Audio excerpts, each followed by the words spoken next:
These two nutrients are literally found in your retina to protect your vision, yet we don't consider them as essential. Your body can't make them, so you have to. Hi friends, for years I doubted the benefits of supplements. I thought they were just expensive yellow pea, but I've learned how wrong I was when I struggled with my own health issues and discovered I had super low levels of vitamin D. And the only person who I know that had even lower levels was my dad, and he suffered from a spinal fracture because he had unmeasurable vitamin D levels. Nobody checked his vitamin D. And when you don't have vitamin D, it causes a whole host of problems, from osteoporosis to bad skin to memory problems to autoimmune diseases to getting sick. And really, there's no body part that won't be affected because there are vitamin D receptors in every single cell in your body. And how many times have you heard that supplements are a waste of money? Well, to my dad, it would have been a lifesaver. And here's the deal. Supplements to some are a luxury, but to others, they are essential. And in today's video, we'll look at the real truth about supplements, why they're misunderstood, and which ones can truly benefit your health if you know how to use it correctly. So let's start with why supplements get a bad reputation. The supplement industry is not regulated as prescription drugs. And it's true, some companies have made poor quality products or even harmful ones. And that's led to skepticism in the whole medical community for years about the whole industry. But let me ask you this, are supplements really as dangerous compared to other things in our lives? Take cars, for example. Did you know that 46,000 people died in car accidents in 2018? Now, does that mean that all cars should be banned altogether? Of course not. We need cars, but we also need to use them safely and responsibly. And the same is true with supplements. And for years, I was taught to believe that supplements were useless. From being expensive pee to, in the long term, possibly even a bad idea. Now, the headlines make it sound as if supplements were deadly, but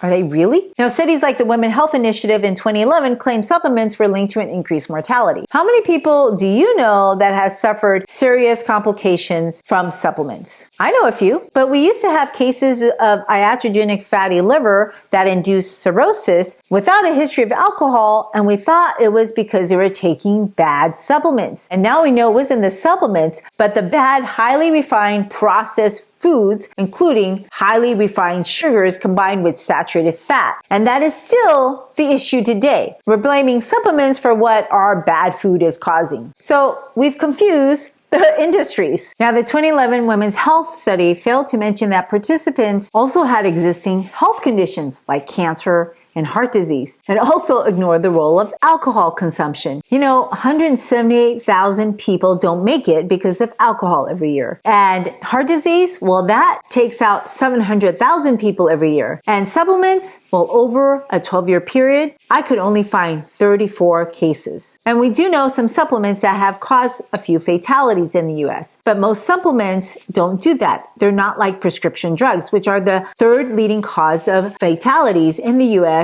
and Europe behind heart disease and cancers. No wonder many patients are concerned about medicines. However, healthcare workers, they are more concerned about supplements. So why the double standard and that huge disconnect? Especially since now we have numerous published studies that have shown taking supplements regularly don't increase mortality and in fact can have many benefits. Maybe those healthcare workers aren't aware of the data. Or are they secretly taking supplements and just hesitant to endorse them publicly? Did you know that when physicians prescribe a supplement, it's actually considered a medicine? But when you buy that exact same supplement over the counter, we call them supplements. Weird, right? Now, I personally take a once-a-day supplement, sometimes every 6 hours when I'm trying to optimize my health when I have various challenges. And like most healthcare workers, I find supplements to be an uncomfortable topic because many companies portray supplements as a magic pill. But depending on the supplement, they may simply be supplying essential nutrients missing in your daily diet. You don't miss medications because they're not essential. And the thing is with nutrients is that you only need to miss one essential nutrient to have catastrophic disease and symptoms. And replacing that one nutrient or filling your bucket back up will significantly improve your health. Now, some may appear to work like magic because your body is miraculous. If you just supply your body what it needs, it will heal itself.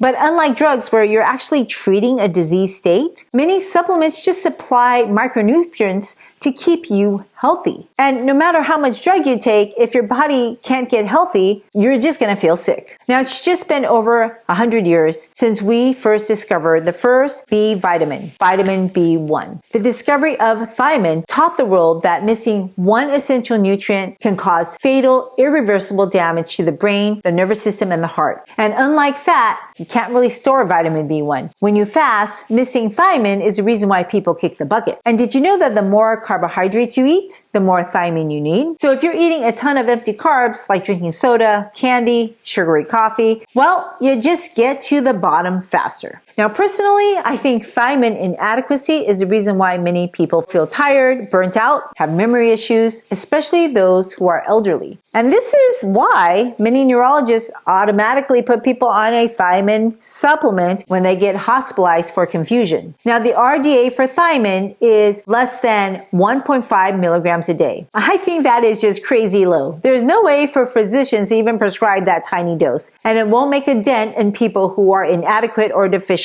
This is 100 milligrams. This is the smallest one I can find in the store. But the crazy part is, in the average American diet, even a poor one, you should easily meet the requirement for 1.5 milligrams. And yet, across multiple studies, the incidence of thiamine deficiency can range from 20% to 90%. But just like all other nutrients, your body's need for any nutrient is dependent upon your lifestyle. So a marathon runner will need more thiamine than me sitting behind this desk. A person fighting infection or illness will probably need as much as a marathon runner or more. And the person eating a bag of chocolate will also need more than me, because that's not my diet. Because my diet isn't full of sugar. The RDA requirement for thiamine, I think, is unable to meet our demands of our lifestyle today. Have you ever thought about increasing your thiamine when you're working out or simply moving more or eating more junk? No, nobody thinks about that, except for me. And that's why when you look at the nutrition facts for my supplement NACPro Plus, it has 25 milligrams or over 2,000 of the RDA of thiamine. And now you know why. So why do people get thiamine deficient? Well, because the American diet is a big problem. We focus on macronutrients like protein, and we forget about micronutrients, vitamins, minerals, and even fiber. Missing just one essential nutrient can make your body feel bad. And there are certain people who are at risk of having thiamine deficiency. If you're elderly, eating alone, if you're not in great shape and taking multiple medications, you may not have much of an appetite. And people who don't eat don't get enough thiamine. If you're on a diet restriction or drinking alcohol, you may not be hungry, or you may be skipping meals to do intermittent fasting, or you may have inflammatory bowel disease or short gut syndrome, or maybe even a gastric bypass. All those people need more thiamine. If you're eating but not eating whole foods like whole grains or whole nuts or whole seeds or whole beans, or you're not eating thiamine fortified foods like cereals, you may be thiamine deficient. And in fact, if you're drinking lots of tea or eating raw fish, those foods may have thiaminases or enzymes that destroy thiamine. And you can either take it in an oral supplement or intravenously. If you have absorption problems, oral supplements may not help. And this is why it's super important to eat a diversity of foods and know the benefits of taking supplements to make up for deficiencies. Hi friends, I am so thrilled that you want to take charge of your health and take charge of your food. Now, I know nutrition can be complex, but it doesn't have to be. And I'm here to support you in this lifelong journey. So if you point your camera app to this QR code, it'll take you to a link for a free handout that I created just for you. And if you like it, if you want to see other handouts, please go to the link in my show notes, and then you can leave me your feedback on what I could do to help you in your journey. Okay, back to the video now. Now, in college, I had a roommate who ate only microwave popcorn. I honestly didn't see her eat anything else. And every day, she would eat a bag of microwave popcorn for dinner. And there are lots of reasons why microwave popcorn is just not healthy. If you're nutrient deficient, you're going to have performance issues. As a doctor, I used to think of supplements as prescription drugs. And that was a huge mistake, because some of these supplements are actually essential. They're something your body needs every day. And unlike prescription supplements, they're not meant to treat disease. They're meant to fill in nutritional gap to prevent disease. But when you are deficient, you will have disease. And then those supplements, they actually become prescription medications. Now, if you have scurvy, that's a disease from the lack of vitamin C. If you have muscle spasms, that may be due to a lack of magnesium. If you have anemia, that may be due to folate deficiency or vitamin B12 deficiency or iron deficiency. If you're altered or delirious, maybe from alcohol, you need thiamine. And in fact, we will give you thiamine before we even give you any sugar or any food. Because if you don't give these nutrients in the right order, you can actually precipitate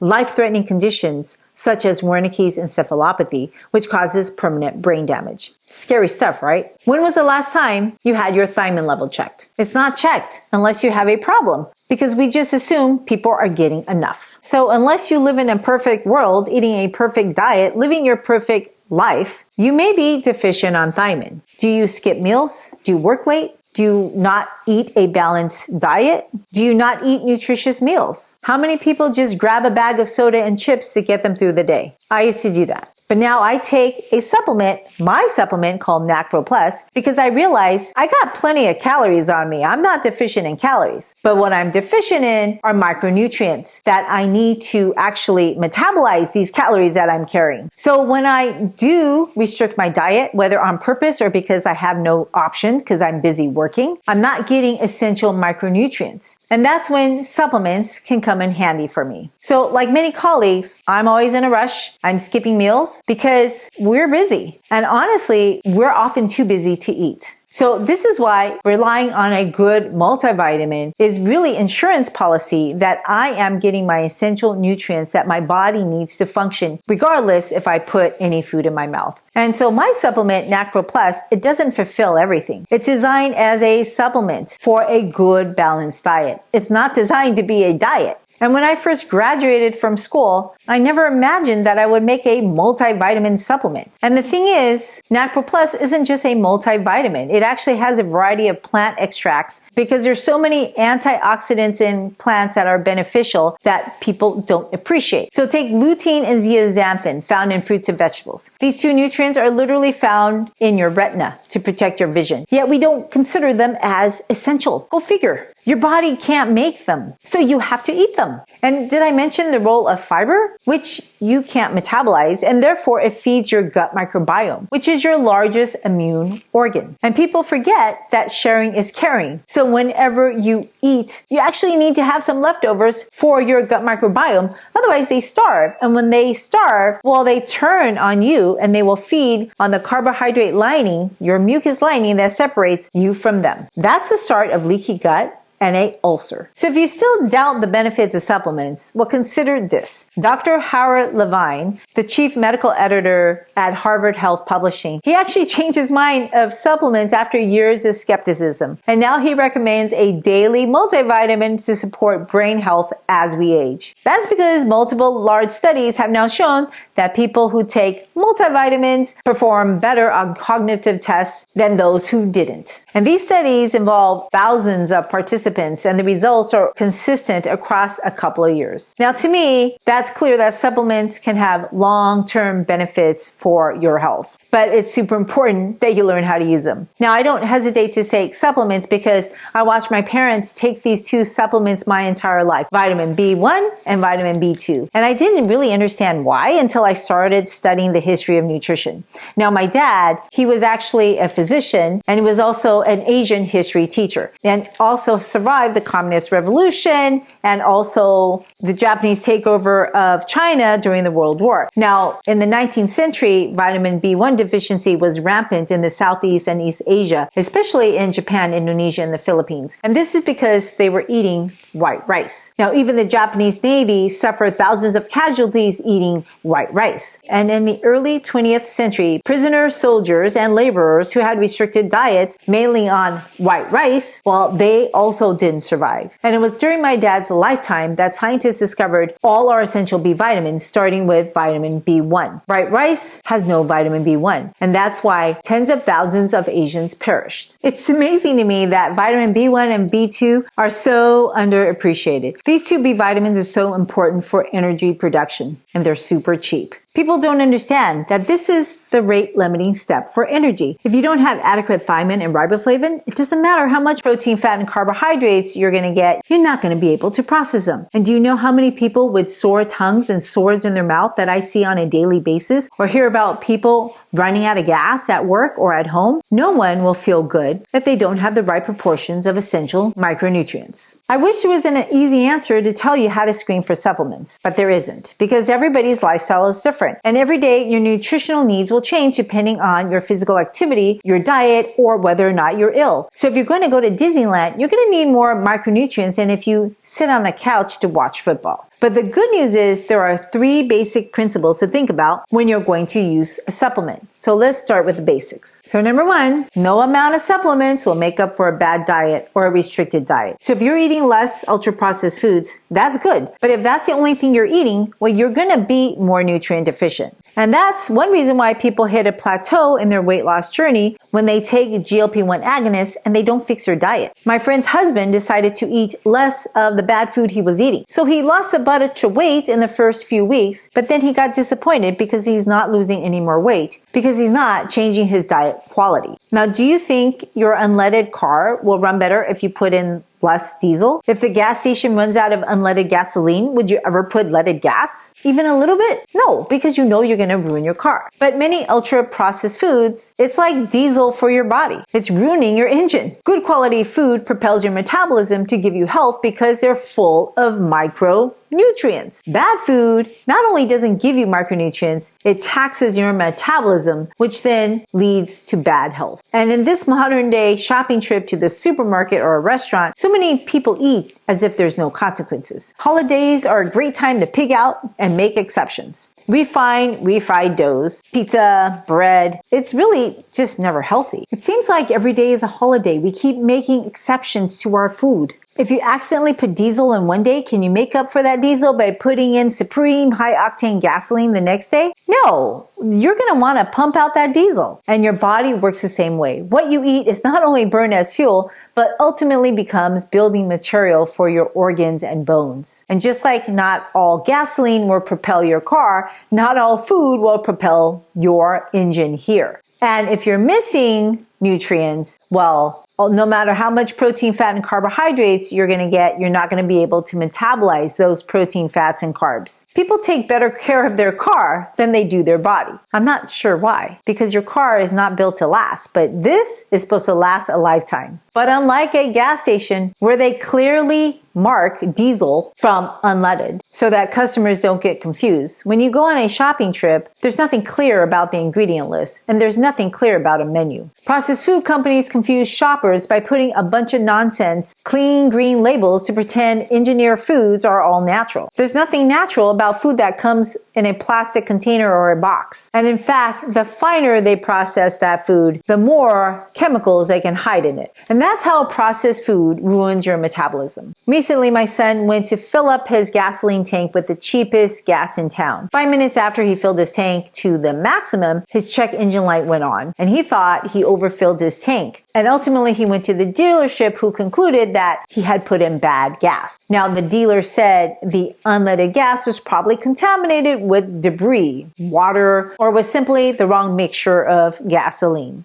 But since the car didn't have any symptoms, we should just drive it around to use up all the bad fuel. And then with the next fill up, we should put some high grade octane gas, or they can empty the gasoline tank for us for $800. Now, which one would you choose to do? I was really concerned, but not $800 concerned enough. But I was wondering if that bad gas would corrode my engine. And after talking to my brother, who has a PhD in biochemistry, and my husband, who's also a physician, I concluded that I was probably overreacting, overthinking it, and we could just run the car until the gasoline wears off. But my fear was, what if that was just a red herring and it was actually a coincidence that the warning light went on right after he filled up the tank? And could there be a more serious reason? And honestly, our bodies work like our cars. When you put in bad fuel or food, you have to work that off until it's gone. You don't put any more so that you fix your health. But unlike cars, we don't have a check engine warning light. However, we walk around with a ton of symptoms, but it's so subtle, like cold sores, dry skin, headaches, pain, bloating, fatigue, but nobody puts two and two together that it's bad fuel. And unlike a car, your body is actually really resilient and it can heal itself, including the toxins.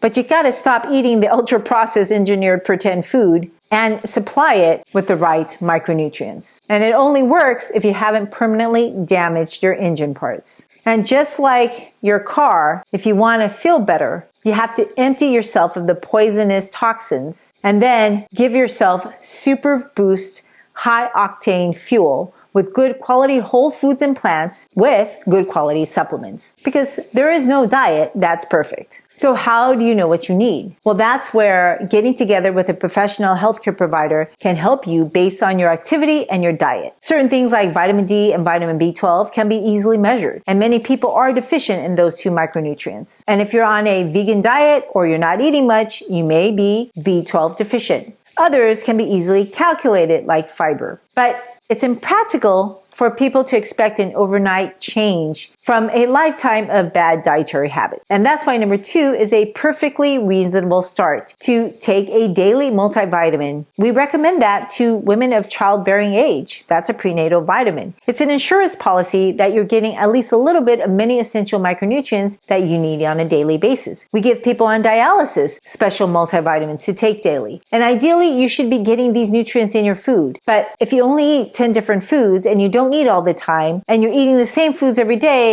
well, you can be pretty confident that you're missing essential micronutrients. And I think people overestimate how balanced the average American diet is. There are at least 34 essential micronutrients that we need to get on a daily basis. No one food or food group has everything a person needs. And some of these nutrients people overeat, like omega-6 fat, because most people love to eat oils. And no matter how restricted your diet is, people usually will eat 30% of fat in their diet. So the only things that go up and down are carbohydrates and proteins. And depending on what you choose to eat will depend on how much micronutrients is attached to those carbohydrates and proteins. I know most people are overachievers when it comes to protein and carbohydrates. They eat plenty of both. And what everybody struggles with is getting enough of the right micronutrients. And simply, this is because people aren't eating whole plants as a source of their protein and carbohydrates. Instead, they either eat ultra-processed refined foods, and then they add a little bit of vitamins and minerals like cereals, or they're just heavily eating protein. You know, if you eat an ounce of pumpkin seeds, that's like 2 tablespoons full.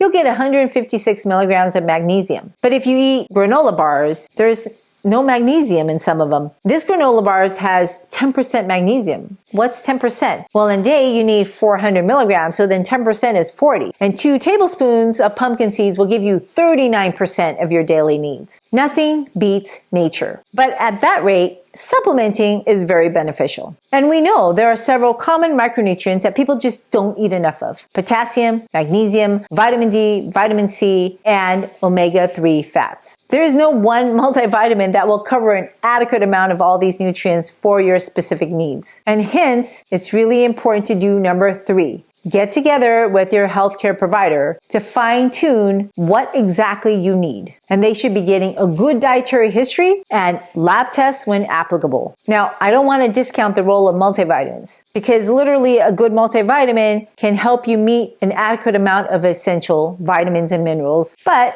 I personally wouldn't want multivitamins to overload on certain ingredients, especially when it comes to iron and copper, because these metals can be toxic in excess. Hence, not all essential micronutrients should be taken as a supplement. For example, iron causes a massive amount of oxidative stress in the body and has been linked to an increased risk of colon cancer. It's a strong irritant that even kills malaria parasites. Copper will turn green like a penny. That means it's oxidizing, and that can cause our bodies to get oxidized. So here's the bottom line. Our modern diets are not providing the nutrients that we need, and that's why supplements have become essential for many people. But supplements are no substitute for a healthy diet, but they can fill in your nutritional gaps where food quality has declined and where busy lifestyles make perfect diets nearly impossible to achieve. And that's why it's important to pay attention to your essential micronutrients like B vitamins and especially magnesium. If you want to learn more about which magnesium you should take, check out the next video.